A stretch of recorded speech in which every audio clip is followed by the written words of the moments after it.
এৰা আগৰবিলাক মই তোমালোকক উদাহৰণে দিছিলোঁ, তোমালোক মূলতে আহা মুখ্যত আহে, কিন্তু তোমালোকে বুজি নাপালা। সেইকাৰণে ভাগৱতৰ প্ৰথম স্কন্ধ কৈছে, কিন্তু তোমালোকে সেইবিলাকে ধৰি আছে। সেইকাৰণে কৈছে কলিত আৰু বেলেগ নাই, ভাগৱত শাস্ত্ৰই লোৱা। কিন্তু দুৰ্ভাগ্যই আমি আগৰবিলাকে ধৰি আছোঁ, যেনেকৈ পুৰণা কৰি ল'বলৈ। কিন্তু আমি বাস্তৱলৈ আহিব লাগিব। বাৰু যি নহওক, এতিয়া গজেন্দ্ৰনো পূৰ্বতে কি আছিল, কেনেকৈ বাপজনাক কৈছে, গতিকে সেইখিনি আমি এতিয়া পদৰ বন্ধ যাম। হে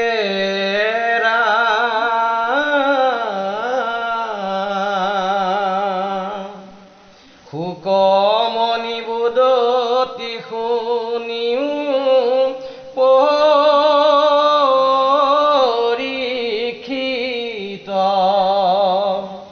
হেন বাহুয়ত যো মনত বিদিত। হে গজেন্দ্ৰ পূৰ্বৰ জন্মে কিবায়া শিলে ক কোন দোষে আহি হেন জনম পাইলে ক। ইহাৰ উত্তৰতে বে শুনিও যতনে গজেন্দ্ৰৰ পূৰ্ব কথা কহোঁ ৰংগ মনে। এ হৰি ভক্তি প্ৰধান দা বিৰদে নাম ইন্দ্ৰদুম্ন ৰাজা ভৈলাই অনুপাম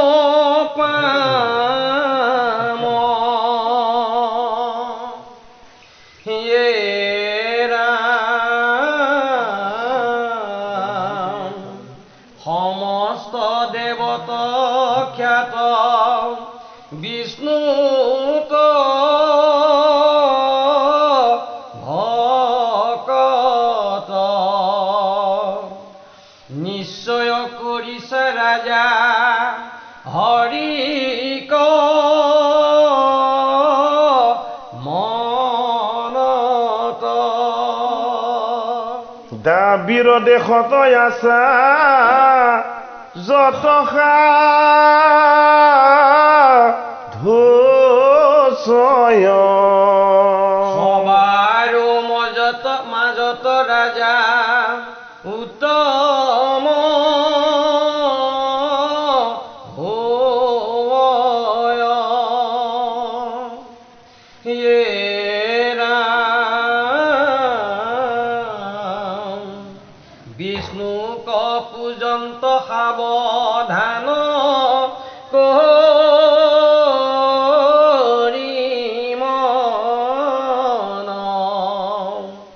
ৰাম কৃষ্ণ আদি নাম কৰন্ত কীৰ্তন। মলয়া পৰ্বতে দিব আশ্ৰম আশ্ৰয় তাতে থাকি মাধৱক নৃপতি পূজয়। হে ৰাম মহাজ্ঞানী ৰাজা ধৰি আশা মৌন ব্ৰত মাথে জটাধাৰত পইচাত সদাৰত।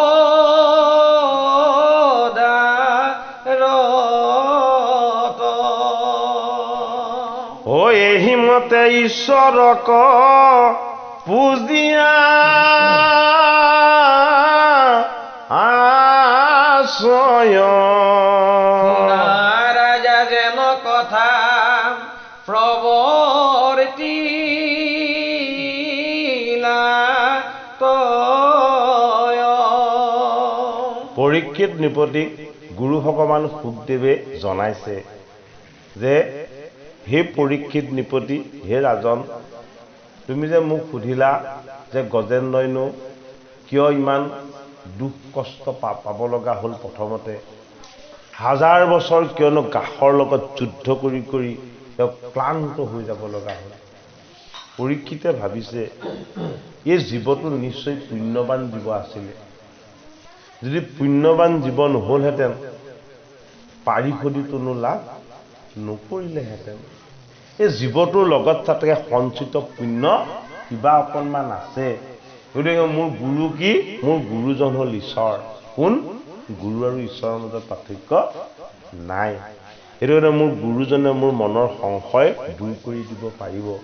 গতিকে এইজন গজেন্দ্ৰনো কি পাপ কি পুণ্যৰ কাৰণে এনেকুৱা দুখ কষ্ট হ'ব লগা হ'ল, গতিকে সি মোৰ গুৰু ভগৱান শুকদেৱ, আপুনি মোক জনাওক। তেওঁ শুকদেৱে কৈছে যে দাবৰী নামৰ এখন দেশ আছিল, এই দেশতে এজন অতি পৰম বিষ্ণু ভক্ত ৰজা আছিল। এই ৰজাজনৰ নাম আছিলে ইন্দ্ৰদুম্ন। ইন্দ্ৰদুম্ন ৰজাই ৰামকৃষ্ণ নাম লৈ হৰিত একান্তভাৱে ভকতি কৰিছিল। এই হৰি ভকতিৰে এটা অংশ আছিলে কি, তপ ব্ৰত দান যজ্ঞ ইত্যাদিবিলাক। ইন্দ্ৰদুম্নই ভাবিলে যে এই বাক সংযম যদি কৰিব পৰা যায়, বাক সংযমত কি হয়, ঈশ্বৰৰ লগত এক হৈ যাব পৰা যায়। বাক সংযমটো কেনেকৈ কৰিব? ইন্দ্ৰদুম্নই সেই সময়ত এটা নিয়ম প্ৰচলিত আছিলে যে তুমি যিমান দীৰ্ঘ সময় ধৰি মুখখনেৰে নমতাকে থাকিব পাৰিবা, সিমানে তোমাৰ বাক্য সংযম গভীৰ হ'ব। মানে বাৰু ভাগৱতৰ আকৌ বাক্য সংযমৰ উদাহৰণ চতুৰ্থ স্কন্ধতো আছে।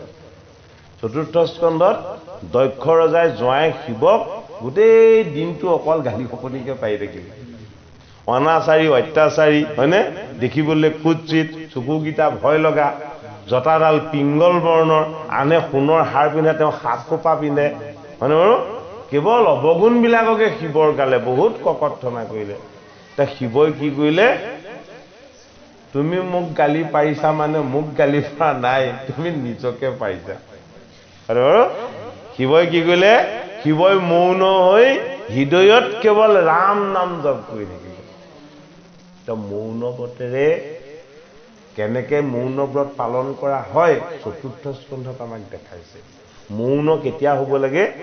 যেতিয়া কোনোবাই আমাক বেয়াকে কয়, যেতিয়া আমাক কোনোবাই দুৰ্ব্যৱহাৰ কৰে, তেতিয়া আমি কি কৰিব লাগে? হৃদয়ত হৰিক চিন্তা কৰি তেওঁ যিমান বেয়া কৈছে আমাক কওক, কিন্তু আমি যাতে কেতিয়াও এষাৰো বেয়া ক'ব লগা নহয়।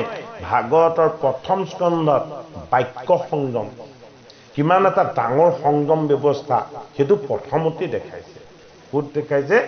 যেতিয়া শৃংগীমুনিয়ে পৰীক্ষিত নৃপতিক বাক্যৰে ব্ৰহ্মশাপ দি দিলে। গোটেই ঋষি কুলটোৰেই ডাঙৰ অভিশাপ লাগি গ'ল বুলি কোনে ভাবিছে? সমীক মুনিয়ে ভাবিছে। সমীকে তেতিয়া কি কৰিছে?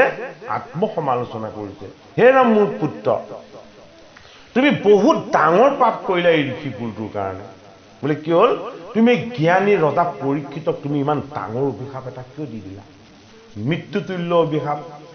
ৰজাই মৃত্যু পাব, কিন্তু গোটেই পাপটো যে আমাৰ ঋষি কুলত লাগি গ'ল, তুমি গম পাইছা নে? পিতেকতো নাজানে। ঋষি কি? ঋষি হ'ল ভাগৱত তত্ত্ব, ভগৱন্ত তত্ত্ব। ঋষি হ'ল আনন্দৰ সাধক, ঈশ্বৰ সাধক, সাধনময়।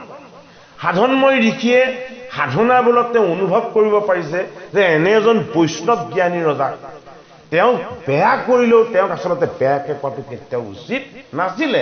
তাতে তেওঁৰ আশ্ৰমত তেওঁ অতিথি আছিলে। এতিয়া সমীক মুনিয়ে কি কৰিছে? তেওঁ পুত্ৰক কৈছে যে আমাৰ ঋষি কুলত এইটো অমোচন পাপ হ'ল। কিছুমান পাপ মোচন হয়। এতিয়া অষ্টম স্কন্ধত গজেন্দ্ৰৰ পাপটো মোচন হ'ল। ইন্দ্ৰদুম্নৰ ৰূপত তেওঁ যিটো পাপ কৰিছিলে, জানো বাৰু? কিন্তু ঋষি কুলৰ পাপ মোচন নহ'ব। সমীক মুনিয়ে কৈছে, এইটো ভাগৱতৰ প্ৰথম স্কন্ধত, যে আমাৰ অমোচন পাপ হৈ গ'ল। বোলে কি? যদি পৰীক্ষিতে তুমি অভিসম্পাদ দিয়াৰ কাৰণে আমাক যদি কিবা এষাৰ বেয়াকে কৈ দিলেহেঁতেন, তেতিয়া আমাৰ পাপ খণ্ডন হৈ গ'লহেঁতেন। পৰীক্ষিত বৈষ্ণৱ ৰজা, পৰীক্ষিতে আমি ঋষিয়ে যিমান বেয়াকে গ'লো আমাক কেতিয়াও এটা শব্দও বেয়াকে নকয় পুত্ৰক কৈছে কি বুলি জানা তুমি দিয়া অভিসম্পাতক পৰীক্ষিতে এদিন বৰ বুলি ক'ব আৰু হয় পৰীক্ষিতেতো সেইটোকেহে ক'লে যে আশীৰ্বাদ মোক আচলতে গালি সপনিটো বাদৰে কথা কি বুলি কৈছে মোক অভিশাপ দিয়া নাই এই দুৰ্ঘুৰ কলিযুগত দুখ কষ্ট যান্ত্ৰণা ভোগ কৰি এই দেহৰ মায়ামোহৰ বন্ধনত মই তামস এটা দেহ লৈ জুনি লৈ মই জন্ম লৈ থকাতকে মই ভগৱন্ত পৰম গতি প্ৰাপ্ত কৰাটোৱে মোৰ এটা শ্ৰেষ্ঠ উপায় তেনে তৰুণ কালতে পৰীক্ষিতে কেনেকে মৃত্যু ল'লে সৌনক আদি সহস্ৰ ঋষি সেইটো প্ৰথম প্ৰশ্ন ভাগৱতৰ প্ৰথম প্ৰশ্ন সেইটোৱে যে তৰুণ কালতে পৰীক্ষিতে কেনেকে মৃত্যু ল'লে ইমান নিষ্কাম ভাৱনা তেওঁ হৃদয়লৈ কেনেকে আহিলে এতিয়া ভাগৱত শাস্ত্ৰই আমাক ভাগৱত বিচাৰটো দেখুৱাইছে আমি ইজনে সিজনক দেখিলে কি বুলি কওঁ ভকতে কেতিয়াও ইজনে সিজনক দেখিলে কৃষ্ণ নাম উচ্চাৰণ নকৰাকে নাথাকে চাব হয়নে নহয় বাপজনে আমাক যদি দেখে আমি তেখেতৰ নাম উপাধিয়ে সম্বোধন নকৰোঁ বাপজনক কৃষ্ণ বুলি ক'ম তেখেতে যদি আমাক দেখা পায় আমাক কৃষ্ণ বুলি ক'ব কিয় কৃষ্ণ স্মৰণ হয় ভকত বৈষ্ণৱক দেখা পালে কৃষ্ণ স্মৰণ হলে আমাৰ হৃদয়ৰ কৃষ্ণ জাগ্ৰত হয় কৃষ্ণ শব্দটো উচ্চাৰণ হোৱাৰ লগে লগে আমাৰ হৃদয়ত থকা আত্মা ঈশ্বৰ কি হয় চৈতন্য হৈ যায় কৃষ্ণ শব্দ উচ্চাৰণ কৰাৰ পাছত আপুনি বেয়াকে ক'লেও কেতিয়াও বেয়াকে ঘূৰাই উত্তৰ দিব নোৱাৰে কাৰণ কি সেইটো কৃষ্ণ নামৰ মহিমা মানে পৰীক্ষিতে কৃষ্ণ নাম জপ কৰি কৰি তেওঁ আত্ম অনুশোচনা কৰিছে এতিয়া ঋষি কি হৈ গ'ল ঋষিয়ে গম পাই গ'ল যে আমাৰ গোটেই ঋষি বংশটোৱে এটা অভিসম্পাততকৈ ডাঙৰ পাপত ডুব যাব সমীকে লগে লগে ধ্যানত বহিলে ভাগৱতৰ প্ৰথম স্কন্ধত কি কথাখিনি দিছে ধ্যানত বহি তেওঁ মৌন হৈ ঈশ্বৰৰ লগত একাত্ম হৈ তেওঁ প্ৰাৰ্থনা কৰিছে হে জগতৰ হৰি মোৰ পুত্ৰই চিদ্ধ লগাইছিলে কিন্তু মই আনন্দময় হৰি মই তোমাৰ চৰণ দৰ্শন কৰি আছিলো মইতো তোমাৰ পাপৰ ভাগ বিচৰা নাছিলো মোৰ ঋষি কুলত তুমি কিয় ইমান অমোচন পাপ আনি দিলা তেতিয়া হৰিয়ে কৈছে যে মুঠ যেতিয়া তুমি আকৌ সাধনা কৰি তোমাৰ পাপৰ প্ৰায়শ্চিত্তৰ কাৰণে যেতিয়া তুমি মোক স্তুতি কৰিছা গোটেই ঋষি কুলটো এবাৰ উদ্ধাৰ হ'ব এইটো কাৰণে ভাগৱতৰ প্ৰথম স্কন্ধত 28 সহস্ৰ ঋষিয়ে যজ্ঞ কৰ্ম কাণ্ড এই সকলোবিলাক বাদ দি নৈমিষ ক্ষেত্ৰত ভাগৱত শ্ৰৱণ কৰিলে এই নৈমিষ ক্ষেত্ৰত পৰীক্ষিতে ভাগৱত শুনি মুখ্য সাধনৰ আনন্দ তত্ত্বলৈ গতি কৰিলে বুলি গম পোৱাৰ কাৰণে 28 সহস্ৰ ঋষিয়ে নৈমিষ ক্ষেত্ৰত ভাগৱত শ্ৰৱণ কৰি পৰীক্ষিতে যি পুণ্যৰ ভাগ পালে সেই পুণ্যৰ ভাগটো লৈ ল'লে কি হ'ল ঋষি কুলৰ যি অমোচন পাপ আছিলে সেই অমোচন পাপটো দূৰ হৈ গ'ল এটা অমোচন পাপটো বৰ মানে যান্ত্ৰণাদায়ক বস্তু অমোচন পাপ কালি আহিছিলে ভাগৱতৰ নৱম স্কন্ধত আছে নহুষ ৰজাৰ কথা নহুষলৈ আহিছিলে অমোচন পাপ কেনেকে আহিছিলে সচিক পাবৰ কাৰণে ঋষিমুনিসকলে বহন কৰা দোলাত উঠি তেওঁ আহিব লাগিব কথাখিনি বৰ প্ৰাসংগিক আছে জানে বাৰু সেইখন দোলাত উঠিলেহে মই তোমাক স্বামী হিচাপে স্বীকাৰ কৰিম কাক ক'লে নহুষ স্বৰ্গৰ ইন্দ্ৰ হৈছিলে কেতিয়া ইন্দ্ৰ হৈছিলে চান্দালিনীৰ পাপৰ ভয়ত যেতিয়া ইন্দ্ৰই পদুমৰ নলিকাত 100 বছৰ সোমাই কেৱল হৰিৰ নাম জপ কৰি আছিলে যেতিয়া হৰিৰ নাম জপ কৰি যেতিয়া গুৰুক অপমান কৰাৰ কাৰণে তেওঁ যি পাপ হৈছিলে এই পাপে যেতিয়া চান্দালিনীৰ ৰূপ লৈ কোলা হৈ যেতিয়া তেওঁ খাই পেলাই গিলি পেলাবলৈ লৈছিলে তেতিয়া ইন্দ্ৰ কলৈ গৈছিলে ইন্দ্ৰই তেতিয়া ঈশান কোণলৈ গৈ মহাবৈষ্ণৱ শিৱৰ আশ্ৰয় লৈছিলে ভাগৱত শাস্ত্ৰৰ এইটোৱেই ডাঙৰ কথা যে ভকত বৈষ্ণৱে কিন্তু আশ্ৰয় ক'ত লয় বৈষ্ণৱত লয় ভগৱন্তত প্ৰত্যক্ষভাৱে আশ্ৰয় লোৱাৰ ব্যৱস্থাটো নাই শিৱ কি বৈষ্ণৱ ইন্দ্ৰই যেতিয়া বৈষ্ণৱ শিৱৰ ওচৰলৈ গৈ শিৱক যেতিয়া ক'লে হে ভোলানাথ হে ঈশান এই চান্দালিনীৰ পাপে মোক এতিয়া গিলি পেলাব মোক ৰক্ষা কৰা তেতিয়া শিৱই কি ক'লে হেৰৌ চান্দালিনী স্বৰূপ পাপ বৈষ্ণৱত আশ্ৰয় লোৱাৰ পাছতো তই কিয় আহিছ তোৰ মৃত্যুলৈ ভয় নাই নেকি তেতিয়া কি কৰিলে চান্দালিনী স্বৰূপ পাপ ভয়ত তাৰ পৰা পলাই আঁতৰ হ'ল ইন্দ্ৰই সেই পাপৰ পৰা তেতিয়া ৰক্ষা পালে সেই পদুমৰ নলিকাত ইন্দ্ৰই শুদ্ধ বায়ুৰ ৰূপত 100 বছৰ সাধনা কৰি থাকোঁতে তেতিয়া মৈত্ৰৰ ৰজা নহুক এই ইন্দ্ৰত্ব প্ৰাপ্ত হৈ স্বৰ্গৰ ৰজা হৈছিলে। স্বৰ্গৰ ৰজা হওঁতে তেওঁ ইমানেই মানে এই বস্তুটোৱে দেখাইছে ইন্দ্ৰত্ব প্ৰাপ্তিটো আচলতে কি ভোগবিলাক আনন্দ প্ৰাপ্তি। এইটোত কি নাই, এইটোত সুখ শান্তি নাই, এইটোত আচল আধ্যাত্মিক ঈশ্বৰ প্ৰেম কেতিয়াও নাই। তেওঁ কামনা বাসনা সুখ ভোগ ইমানেই বাঢ়ি গ'ল, ইন্দ্ৰ দেৱৰাজৰ ভাগ্যকো এতিয়া তেওঁ পত্নী হিচাপে পাবলৈ লাগে। আৰু সৃষ্টিয়ে সেইটো কাৰণে এটা চৰ্ত ৰাখি দিলে যে মোৰ স্বামী হ'ব পাৰিবা, কিন্তু মোৰ স্বামী ইন্দ্ৰক ঋষিসকলেও পূজা কৰে, ইমানেই শ্ৰেষ্ঠ তেওঁ। ঋষিসকলে কান্ধত উঠাই না তুমি দোলাত উঠি আহিব লাগিব। অৰ্থাৎ নহুকৰ একেবাৰে নিশেষৰ যিটো ব্যৱস্থা সেইটোৱেই। ঋষিসকলক দোলা বহন কৰি দিবলৈ ৰজাই যাম বুলি ক'লে ঋষিয়ে নিবই লাগিব। এওঁ কামনা বাসনা বেছিকৈ জাগ্ৰত হৈছে, সোনকালে শশীৰ ওচৰ পাবগৈ লাগে।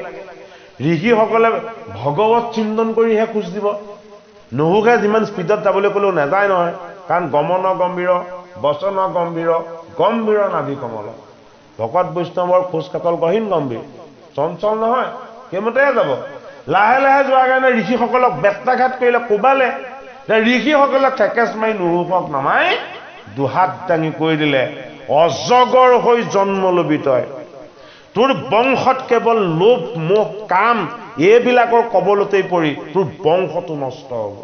সেইটো কাৰণে যজাতি নহুকৰ বংশত জন্ম হয়। সেইটো কাৰণে যজাতি কি হ'ল, দেৱযানীৰ কবলত পৰি দুখ কষ্ট যান্ত্ৰণাৰ সীমা সংখ্যা নাই।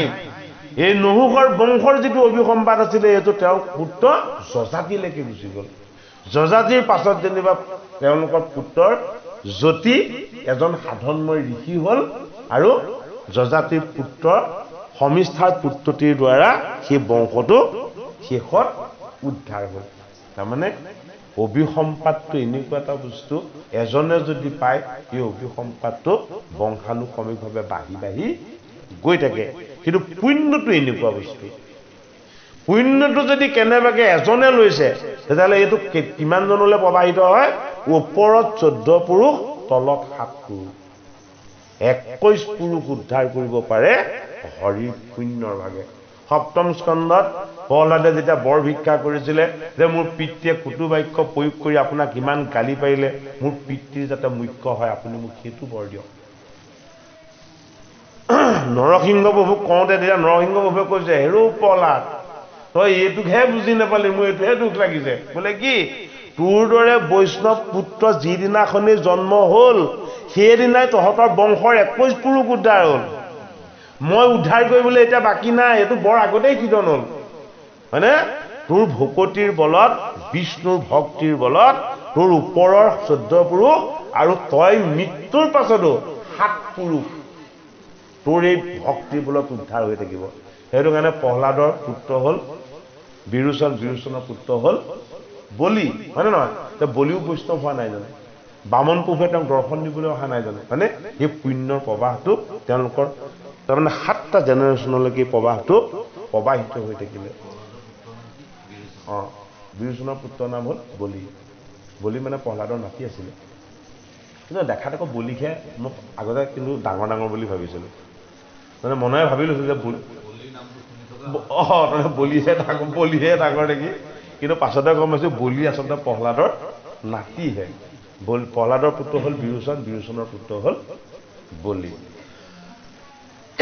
কিন্তু ভাগৱত শাস্ত্ৰই আমাক এইটোকে সংস্কাৰ দিছে যে আমি ভগৱত চিন্তন আৰু ঈশ্বৰ চিন্তনক যদি আমি অনুশীলন কৰি গৈ থাকোঁ তেতিয়াহ'লে আমাৰ লগতে থকা যিবিলাক বিকাৰ আছে এই বিকাৰবিলাক আমাৰ পৰা আঁতৰ হৈ গৈ থাকিব।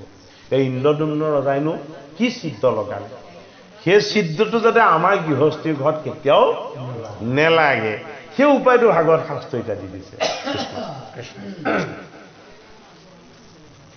এই মতে ঈশ্বৰক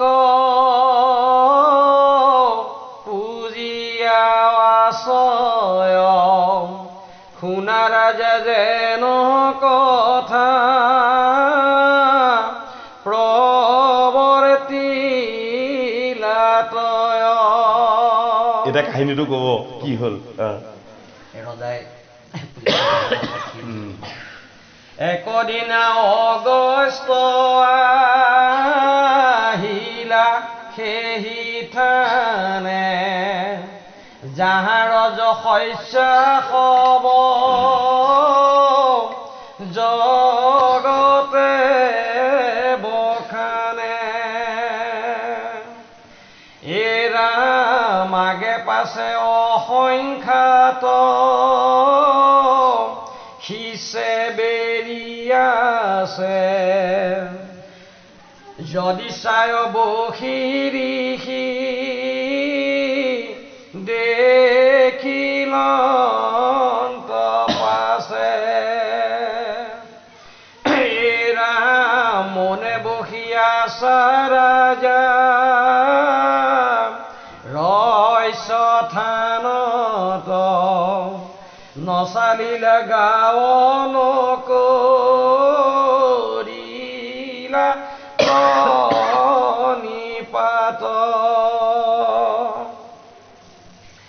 এৰাম পূজাৱা দিয়ে কোনো কৰিলা নৰেশ্বৰ দেখি কোপ কৰিলা স্তৰী শিৱৰ এৰাম কোপৰ বেগত ঋষি নৃপতি কপ্ৰতি দিবাক লাগিলা সাপ কৰিয়া যুগতে ইত দুষ্ট চিত জানো অসাধু নিশ্চয় একো সাধু হন্তে নয়ো বুদ্ধি পায় আজি আৰু কেন ব্ৰাহ্ম নকয় অৱমান হেতু তামসিক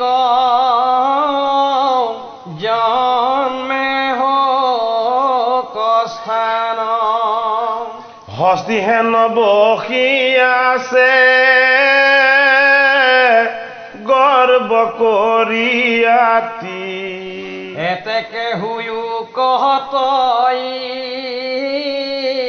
সেহি গজাতি অগস্তি কোন অগস্তি হল আত্মাৰূপ কি আত্মাৰূপ একমাত্ৰ অগস্তি কি কৰিছিলে সপ্ত সাগৰৰ জল পান কৰি দিছিলে যেতিয়া বৃত্তাসুৰক বধ কৰিবৰ সময়ত ইন্দ্ৰই যেতিয়া বৃত্তাসুৰক বধ কৰিবলৈ লয় বৃত্তাসুৰ লাহেকে মায়া কৰি সমুদ্ৰৰ জলত ডুব মাৰি লুকাই থাকে ইন্দ্ৰই বধ কৰিব নোৱাৰে ইমান দিন যুদ্ধ চলি আছে এতিয়া বৃত্তাসুৰক বধেই কৰিব নোৱাৰে মায়া কৰি সমুদ্ৰৰ জলত গৈ ডুব মাৰি দিয়ে লুকাই থাকে তে ভাবিলে এই বৃত্তাসুৰটো সমুদ্ৰত ক'ত লুকাই আছে ইয়াক মই কেনেকৈ বিচাৰি উলিয়াম এতিয়া গুৰু বৃহস্পতি আছিলে ইন্দ্ৰৰ গুৰু বৃহস্পতিয়ে ক'লে তোক এইটো কামত এজনীও সহায় কৰিব পাৰিব আৰু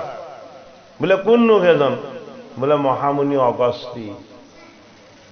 অগস্তিৰ ওচৰলৈ গৈ সহায় ভিক্ষা কৰা ডাঙৰ কথা এইটোৱেই ইন্দ্ৰৰ যিমান ইন্দ্ৰত্ব নাথাকক যিমান ক্ষমতা নাথাকক ভাগৱত শাস্ত্ৰই দেখুৱাইছে যদি দেৱতা ইন্দ্ৰয়ো ভকত বৈষ্ণৱৰ সহায় নলয় কোনো কামতে সফল হ'ব নোৱাৰে এইটো কাৰণে কি কৰিলে ইন্দ্ৰই যুদ্ধহে কৰি আছে ভক্তি কৰা নাই ভক্তি ক'ত হ'ব লাগিব ভক্তি ভগৱন্তত হ'ব লাগিব কিন্তু বৈষ্ণৱত প্ৰথম হ'ব লাগিব অগস্তি বৈষ্ণৱ তে কি কৰিলে ইন্দ্ৰই যে ই তাত মায়া কৰি লুকাই থাকোঁতে মই অগস্তিৰ ওচৰত গৈ অগস্তিক কৈ পেলাই মোৰ মনৰ কথাটো কওঁ অগস্তিক ক'লে আৰু যে সেই ঋষি শ্ৰেষ্ঠ এই সমুদ্ৰৰ জলত গৈ ই লুকাই দিয়ে মই তাক বধ কৰিব পৰা নাই তো মই কি কৰিব লাগে বোলে আপুনি সমুদ্ৰৰ জলখিনি পান কৰি দিব লাগে বোলে হ'ব ই মায়াৰ জলতে ডুব মাৰিছিলে। অগস্তি কি? অগস্তি হ'ল শুদ্ধ আত্মাৰ অক্ষয়ব্যৰ ঈশ্বৰ তত্ত্ব। নিজৰ যোগময় সাধনাৰ যোগেদি সপ্ত সমুদ্ৰৰ তল জল গোটেইখিনি আনি পান কৰি দিলে, পলাই পৰিলে বৃত্তাসুৰ। ইন্দ্ৰই এইটোৱে ভাবি কান্দিছে যে মই ইমানকণ এটা বৃত্তাসুৰক মই বধ কৰিব পৰা নাই, মই ইন্দ্ৰ হৈ। এই সাধন মই যিজন ঋষি মই চিনি নাপাইছিলোঁ, তৎক্ষণত সপ্ত সমুদ্ৰৰ জল শোষণ কৰি পেলালে। ইমান শক্তি আৰু সামৰ্থ্য আছে। মই মোৰ ইন্দ্ৰত্বক লৈ ইমান অহংকাৰ কৰোঁ, এইজন ঋষিয়ে ইমান সাধনাক লৈও তেওঁ মুখত মই কোনো ধৰণৰ তেনেকুৱা অহংকাৰৰ চিত্ৰ নেদেখিলোঁ। তেওঁ অগস্তিৰ চৰণ চুই ইন্দ্ৰই কৈছে, হে মোৰ আচাৰ্য, হে মোৰ ঈশ্বৰ, আপুনি যে অহংকাৰ শূন্য হৈ আছে, মোকো অহংকাৰ শূন্য হ'বৰ কাৰণে আপুনি কৃপা কৰক। তেওঁ কৈছে যে বৃত্তাসুৰক বধ কৰি তোৰ নহ'লে অহংকাৰ হ'লেহেঁতেন, যে মই বৃত্তাসুৰৰ দৰে অসুৰক বধ কৰি দিলোঁ, হয়নে বাৰু? এতিয়া তোৰ বৃত্তাসুৰক বধ কৰাৰ কাৰণে বাৰু মনলৈ অহংকাৰ নাই। অৰ্থাৎ কিবা ডাঙৰ কাম কৰিলেও আমাৰ মনলৈ অহংকাৰ আহিব নাপায় বা নালাগিব। এতিয়া ইন্দ্ৰদ্যুম্ন ৰজাই সেই মহান ঋষিজন কিয় গৈছে? ইন্দ্ৰদ্যুম্ন ৰজাই তপব্ৰত পালন কৰিছে, ৰামকৃষ্ণ নাম জপ কৰিছে। ঋষি কি? ঋষি হ'ল ঈশ্বৰ ৰূপ। ভগৱান কৃষ্ণই গীতাৰ দশম যুগ বিভূতি যুগত ঈশ্বৰ কৃষ্ণ ৰূপত অৰ্জুনে দেখা পাইছে, বাকীসকলে দেখা নাপায়। গতিকে ঈশ্বৰ কৃষ্ণক কি ৰূপত দেখা পাব? তেওঁৰ বিভূতিবিলাক ৰূপত দেখা পাব। সেই বিভূতিবিলাকেই তেওঁ বুলি তেওঁতেই যদি তাৰমানে সেৱা শুশ্ৰূষা কৰে, তাৰ পৰাই আশীৰ্বাদ লাভ কৰিব। তেওঁ কৈছে যে অন্তৰ্শুদ্ধ সকলৰ ভিতৰত মই অগস্তি, ভগৱন্তই কৈছে অন্তৰ্শুদ্ধি, আত্মশুদ্ধি। এই অগস্তিয়ে তেওঁৰ সাধনাত সন্তুষ্ট হৈ যে মোৰ চৰণ সেৱা কৰি ইন্দ্ৰদ্যুম্ন এবাৰ আশীৰ্বাদ লৈ লওক, তেওঁ যিটো তপব্ৰত পালন কৰিছিলে সেই তপব্ৰত সফল হৈ যাব। যে তেওঁক আৰু লাগে সাধনা। ঋষি গৈ অতিথি হ'ল, তেওঁ গৃহত পালে, ঋষিলে নেচালেতো নেচালেই, নেমাত চালেতো চালে, কিন্তু মুখে মাত নিদিলে। মুখে মাতটো নিদি কি কৰিলে? অগস্তিৰ দৰে ঋষিক এনেকে মূৰ দুপিয়াই অভিবাদন জনালে, হয়নে? আহ, তই ইমান অজ্ঞানী নে? যি ঋষিক আহক, হে ব্ৰাহ্মণ শ্ৰেষ্ঠ, হে ঋষি শ্ৰেষ্ঠ, আপোনাৰ আগমনে মোৰ পুণ্যৰ ভাগ লাভ কৰাত আজি ডাঙৰ কৃপা কৰিলে। সেইবুলি আঠে বেঠে আহি ঋষিৰ চৰণ ধুৱাই, ঋষিৰ চৰণৰ জল শিৰত লৈ, হয়নে? ইন্দ্ৰদ্যুম্ন ৰজাই ঋষিৰ আশীৰ্বাদ লৈ ঈশ্বৰক পাব লাগিছিলে, কিন্তু কি হ'ল? ইন্দ্ৰদ্যুম্ন সাধনাৰ অহংকাৰত লৈ গ'ল। গতিকে সাধনাটো অহংকাৰ থাকিব পাৰে। কি সাধনাত? যদি তপ হয়, যদি ব্ৰত হয়, যদি দান হয়, যদি যজ্ঞ হয়, এইবিলাকত কি থাকে? অহংকাৰ থাকিব পাৰে। সেইকাৰণে ভাগৱত শাস্ত্ৰত পৰীক্ষিত নিপতি, প্ৰথমতেতো পৰীক্ষিতে কৈছিলে মই কেনেকে 7 দিনত মোৰ এই পাপৰ পৰা মুক্ত হওঁ। তেওঁ ফুকে কি কৈছিলে? বোলে 7 দিন নালাগে, 45 মিনিটে লাগে। তোমাকতো কৃপা কৰি 7 দিন বেছিয়ে দিলে, তুমি ভাগৱত কথা 45 মিনিট সময় শ্ৰৱণ কৰিলে উদ্ধাৰ হৈ যাবা। গতিকে তুমি 7 দিন শ্ৰৱণ কৰাৰ সুযোগ পাইছা। এতিয়া এই কথাটো প্ৰমাণ কৰি পৰীক্ষিতক দেখাইছে। চোৱা, ইন্দ্ৰদ্যুম্ন ইমান তপব্ৰত পালন কৰিও তেওঁ পুণ্যৰ ভাগ নাপায়, পাপৰ ভাগে পালে। কিন্তু তুমি এই ভাগৱত অমৃত পান কৰি কি পাইছা?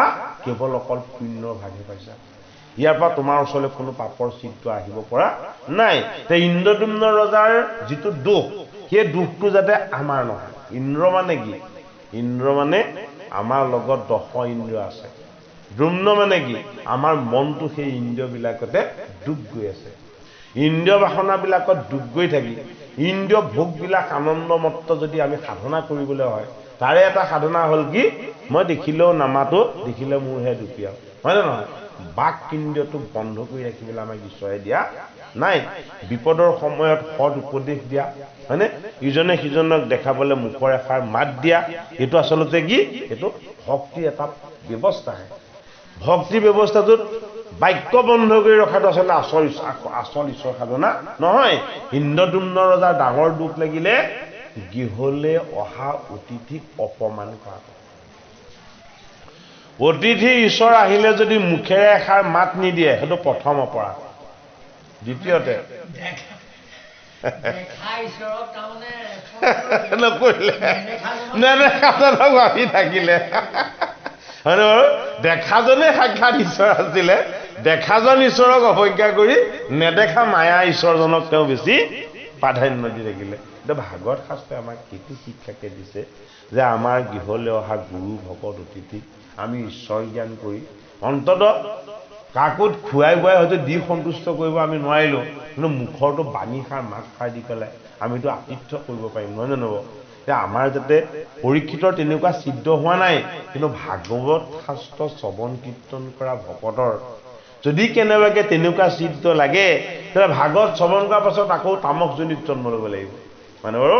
এতিয়া পৰীক্ষিতক কোৱাৰ চলেৰে আমাৰ যাতে তেনেকুৱা এটা দুৰৱস্থা নহয়, তাৰ এইটো এটা প্ৰতিকাৰৰো ব্যৱস্থা কৰিছে যে আমি গৃহলৈ অহা অতিথিক যাতে আমি মুখৰ এষাৰ মাত দি মানে যিমান পাৰি সেৱা শুশ্ৰূষা কৰি যাতে আমি ভগৱান কৃষ্ণৰ আশীৰ্বাদৰ ভাগটো আমি ল'ব পাৰোঁ। সেইটো কাৰণে গৃহস্থৰ ঘৰত পঞ্চচূনা পাপ আছে। এই পঞ্চচূনা পাপৰ পৰা পৰিত্ৰাণ পোৱাৰ প্ৰথম উপায়টোৱে ভাগৱত শাস্ত্ৰত দিছে কি? অতিথি সেৱা। কৃষ্ণ কৃষ্ণ। অতি সুন্দৰ এক বাস্তৱ ধৰ্মী আলোচনা হৈ আছে, গতিকে সকলোৱে খালি আন্তৰিকতাৰে ল'লেই হ'ল আৰু। কৃষ্ণ। নিগদতি শোক শুনা পৰীক্ষিত বাপ এহি মতে অগস্ত দিলন্ত চন্দ্ৰসাপ এ ৰাম অদ্ভুত আশ্চৰ্য ঋষি ভক্ততে প্ৰধান ছাত্ৰগণ সমে পাছে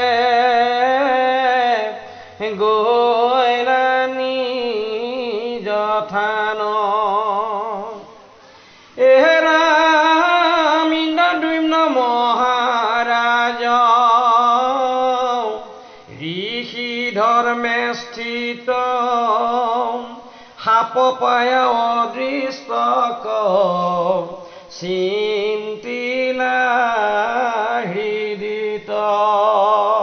হে মোৰ হেন কৰ্ম আছে ঈশ্বৰ ইচ্ছাত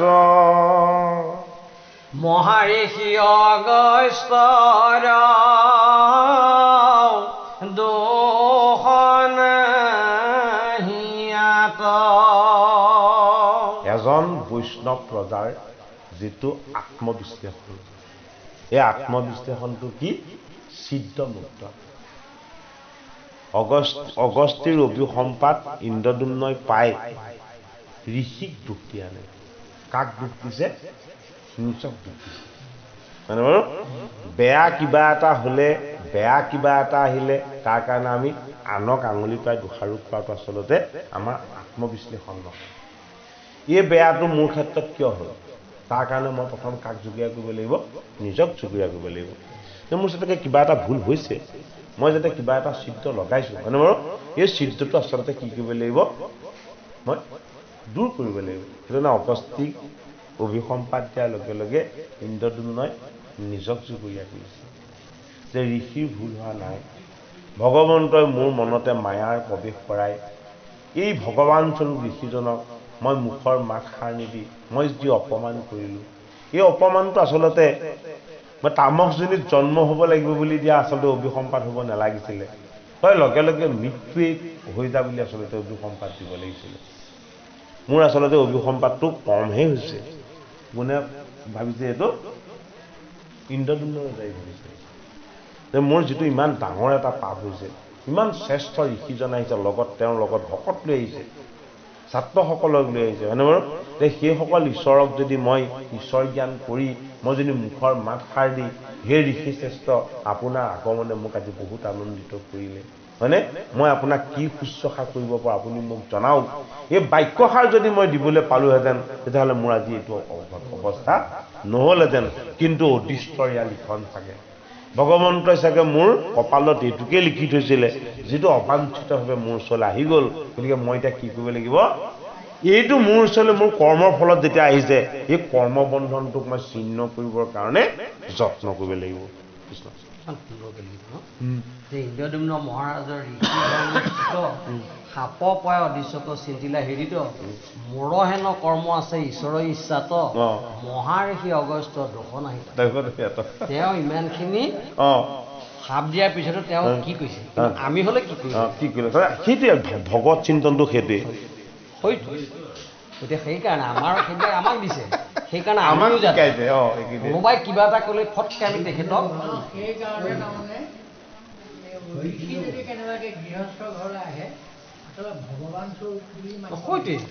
আমাৰ সেইকণ মান্যতা সকলোৱে কৰে আৰু এতিয়া মানুহখিনি ধৰক সকলো শিক্ষিত হৈছে হয় নে নহয় আপুনি বাৰু ক'ৰবাত মাতষাৰ নোপোৱাকৈ আছে জানো আমি যদি কাৰোবাৰ ঘৰলৈ গৈছোঁ আমি মাতষাৰ নোপোৱাকৈ থকা নাই পাইছোঁ হয়নে বাৰু কিন্তু তাতো এটা ডাঙৰ কথা এইটোৱে শিকাইছে কেতিয়াবা আমাৰ মনোমালিন্য হয় কেতিয়াবা আমাৰ মানে সংঘাত আহে কিন্তু সংঘাতটোৰ কাৰণে আমি আনক জগৰীয়া কৰোঁ হয়নে বাৰু কিন্তু সেই সংঘাতটোৰ কাৰণেও আমি আত্মসমালোচনা কৰিব লাগে কি যে এইটোৰ কাৰণে তেখেত জগৰীয়া নহয় আচলতে আমি নিজেহে জগৰীয়া নিজক দোষী সাব্যস্ত কৰিলে কি হয় পাপখণ্ডন নিজক যদি আমি আত্ম অনুশোচনাৰ দোষী সাব্যস্ত কৰিব পাৰোঁ তেতিয়াহ'লে আমাৰ পাপখণ্ডন হয়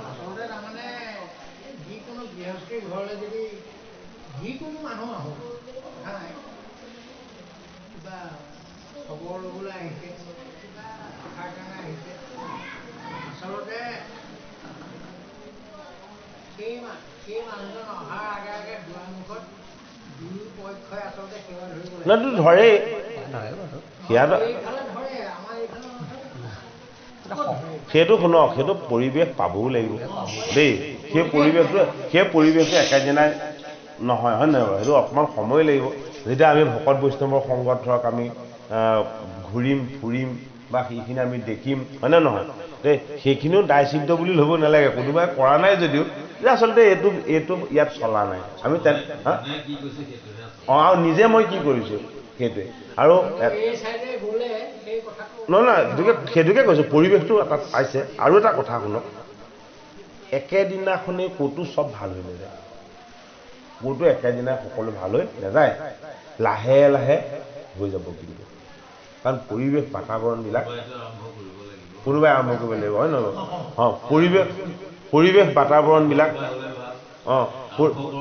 পৰিৱেশ বাতাবৰণবিলাক লাহে লাহে আমি যদি বিশেষত কিন্তু আমাৰ ভগৱত চিন্তন বা ঈশ্বৰ চিন্তনটো ইয়াত মূল বস্তু সেই ভগৱত চিন্তন বা ঈশ্বৰ চিন্তনটো যদি আমাৰ নিৰন্তৰ হয় তেতিয়াহ'লে ভগৱন্তৰ কৃপা হ'ব তাৰমানে এইটো কথা আমি প্ৰত্যেকেই অনুভৱ কৰিব লাগিব কিবা এটা যদি ভাল হৈছে সেইটো ভগৱানৰ কৃপা ভালটো আপোনাৰ মোৰ দ্বাৰা ইমান সহজে সম্ভৱ নহয় ভগৱন্তৰ কৃপা লাভ কৰিবলৈ আমি ভগৱন্তক কৃপাৰ যোগ্য হৈ আমি ভক্তি কৰিব লাগিব ভগৱন্তৰ কৃপাৰ যোগ্য হোৱাকৈ ভক্তি কৰাটো মানে বাৰু এইটো এটা বৰ ডাঙৰ বস্তু আচল মনটো আচল বস্তু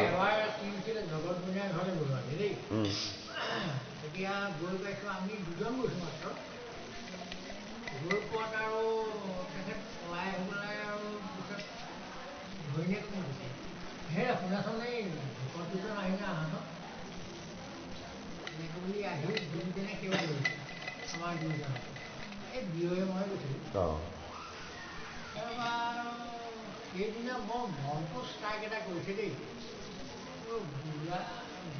অকলে কৰা হ'লেও কেলে পুৰুষ প্ৰকৃতি হবা একমতি মেইন মানুহগৰাকীয়ে যদি নকৰে কেনেকে হ'ব বাৰু নহয় জানো চাহ কাপ পানীটো তেখেতেই দিব লাগিব তেখেতেই যদি সেৱা কৰি আশীৰ্বাদ অকণমান নলয় হয়নে বাৰু দেখে পুণ্য ভাগটো ক'ৰ পৰা পাব তাৰপিছত আকৌ ছোৱালী চাবৰ কাৰণে যাওঁতেও কি হ'ল এই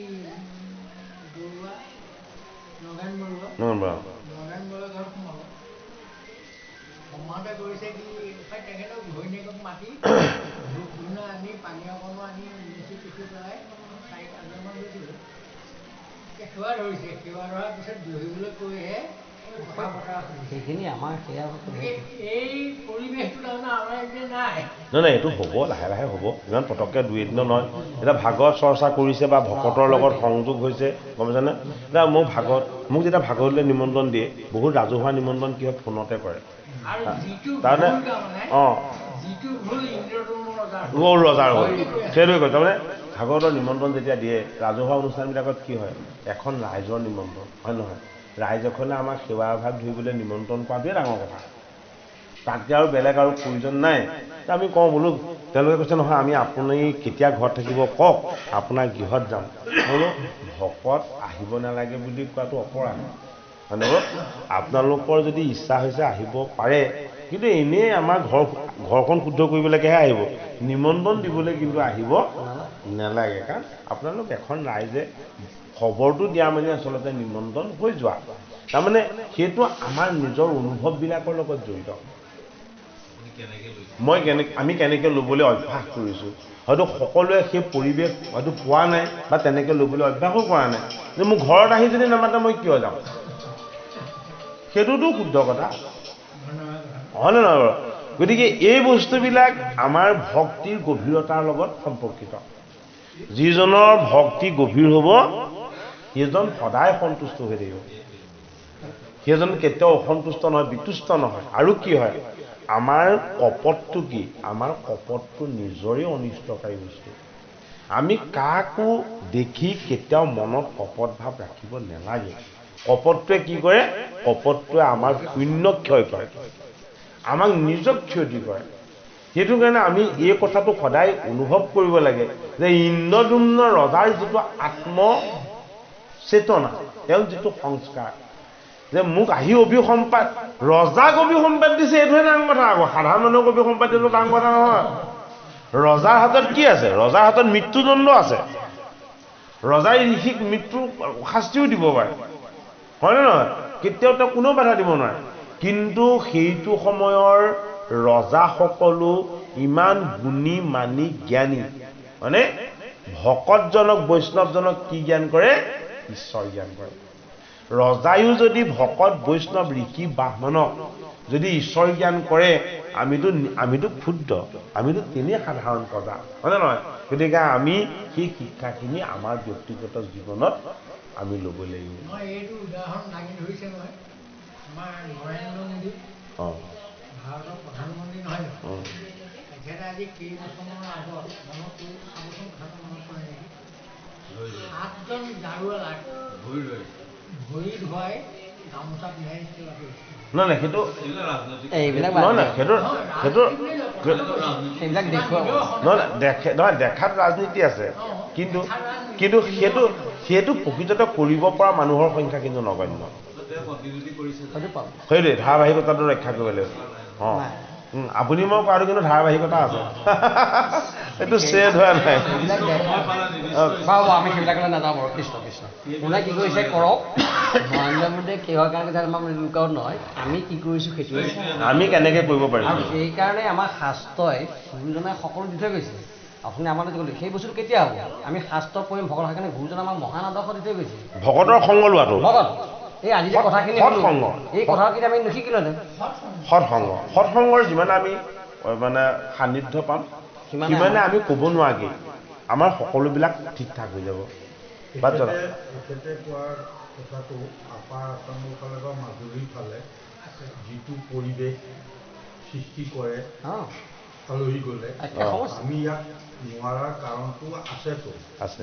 কাৰণ আমাৰ এইফালৰ আমাৰ পৰিৱেশটো এতিয়া কোনোবা স্কুললৈ যাবলৈ ওলাইছে, তেনেধৰণৰ আলহী আহিলে এই স্কুললৈ যোৱা মানুহটো দৌৰ মাৰি গৈ পেলাই এনেকৈ মচি কাটি সেৱা এটা কৰিবতো নোৱাৰে ন, কিন্তু শ্ৰদ্ধাও আছে, ভক্তিও আছে। আপুনি আহিলে, আপুনি ঘৰত মানুহ আছে, আকৌ বাৰী চুকত মানুহজনীয়ে ঝাৰু মাৰি আছে, তেনেকুৱা এটা আহিলে নগলা মুখৰ দৌৰ মাৰি আহি পেলাই কৰিব নোৱাৰে। এইফালেও শ্ৰদ্ধা ভক্তি সকলোৰে আছে, প্ৰত্যেককে আমি শ্ৰদ্ধা ভক্তি কৰি আলহী হিচাপে তেখেতক আমি শ্ৰদ্ধা ভক্তি কৰিম। কিন্তু পৰিৱেশ আমি বিষয় জঞ্জালত সোমাই আছো, এই বিষয় জঞ্জালবিলাক সেইটো দুখনীয় নহয়। নাই, এইটো পাঁচটা উপায় দিছে পঞ্চযজ্ঞ। পঞ্চযজ্ঞ আমাৰ গৃহস্থী সংসাৰত আছে তাৰে প্ৰথমটো হ'ল অতিথি সেৱা দ্বিতীয়টো হ'ল দেৱ পূজা মানে কি এক কৃষ্ণদেৱ যাতে আমাৰ সদায় উপাসনা হয় হয়নে তৃতীয়তে জীৱ প্ৰেম প্ৰকৃতিৰ জীৱ এইবিলাকৰ প্ৰতি প্ৰেম এইটো আমাক কি কৰে আমাৰ গৃহৰ যিখিনি পাপ হয় সেই পাপবিলাকৰ পৰা আমাক মুক্ত কৰে আৰু তাৰ লগতে এটা বৰ ডাঙৰ যজ্ঞ আছে সেইটো কি সেইটো হ'ল আত্মশুদ্ধি আত্মশুদ্ধি সেইটোৱে আৰু ভাল দেখিছে আৰু এটা কথাও হয় আমি কাৰোবাৰ বেছি বিচাৰিবও নালাগে তাৰমানে কাৰোবাৰ দেই আমি পাৰিলে নিজে কিমান বেছিকৈ অকণমান কিবা কৰিব পাৰিছোঁ আমি সেইটোতহে বেছি জোৰ দিব লাগে আৰু সাজকৈ কিন্তু সেইবিলাক আমাক সদ্বুদ্ধিয়ে পৰামৰ্শ কৰিছে কৃষ্ণ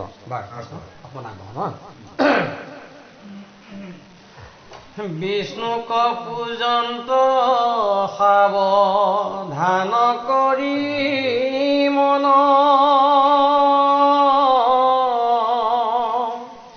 ৰাম কৃষ্ণ আদি নাম কৰন্ত কীৰ্তন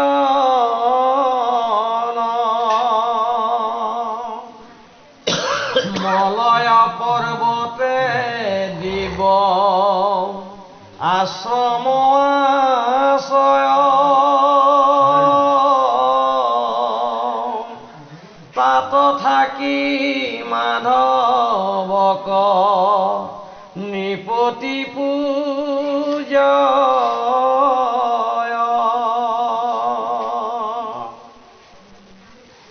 মহাজ্ঞানী ৰাজা ধৰি আসামন ব্ৰত মাথে জতা ভাৰত পইচাত সদাৰত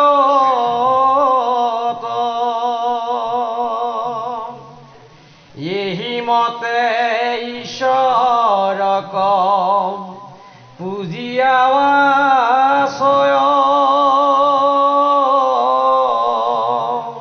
শুনা ৰাজা যেন কথা প্ৰৱৰ্তিলা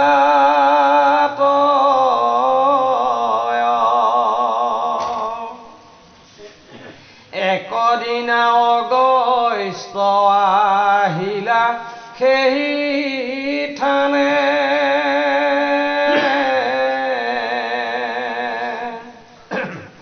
যাহাৰ শস্যা হব জগতে বখানে ও আগে পাছে অসংখ্যাত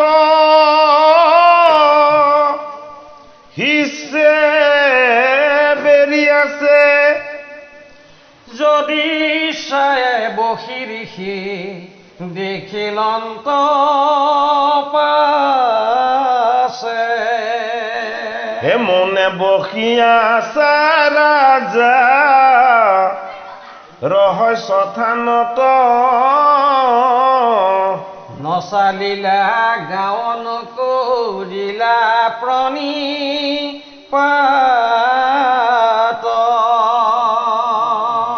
পূজায়া দিয়ে কোনো কৰিলা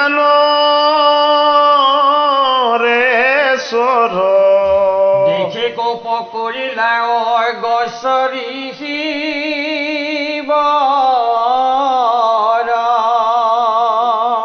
কোপৰ বেগত ঋষি নৃপতিৰ পতি দিবাক লাগিলা সাপ কৰিয়া যুগতে এতো দুষ্ট চিত জানো অসাধু নিশ্চয় এক সাধু হন্তে নয়ো বুদ্ধি কপাৱয়